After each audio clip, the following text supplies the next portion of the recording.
Joining us right now to talk about the challenges for Fed Chairman Powell is Jim Grant. He's founder and editor of Grant's Interest Rate Observer.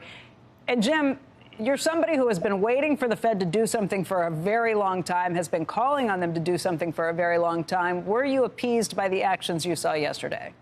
No. Boom, set that up for you.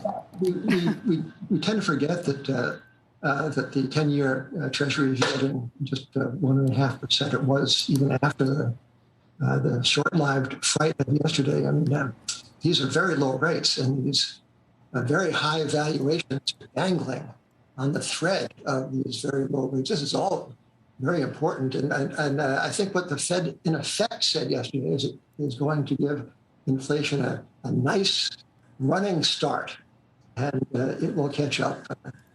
At length. And that is a strategy that failed in the 1960s, and I'm not sure how it could succeed today.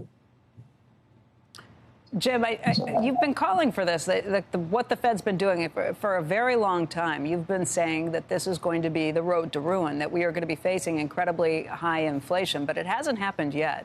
Why do you think that is? Well, I'm not sure incredibly high inflation, Becky, is the immediate problem. The inflation in the 70s that people refer to when they're talking about the risks ahead of us, that began in the 1960s, and William McChesney Martin, who was the strongest rhetorical foes of inflation, he decried it when the CPI was rising at less than 0.5% a year. He gave it a running start too. He didn't mean to. And by 1967 or so, when the CPI was rising at about what it was rising in May, Chairman Martin said, well, the horse of inflation is out of the barn. We really can't get it back. We can try to restrain it. And he retired in 1970, and his going away party said, I have failed. And this was William McChesney Martin, and he meant to suppress and control and indeed extinguish inflation. Now we have a Fed that really wants to encourage it. The Fed wants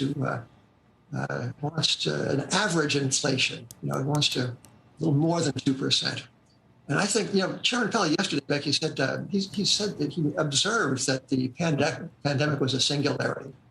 What he didn't also mention was that the response to the pandemic was unprecedented. An astounding $3 trillion budget deficit, and the Fed balance sheet now trending to $8 trillion. It was before the great financial crisis. It was a 900 billion or less item. So we are doing, in the way of public policy, what we have never done before. And in these circumstances, the chairman of the Federal Reserve is kind of sanguine. Shepard Smith here. Thanks for watching CNBC on YouTube.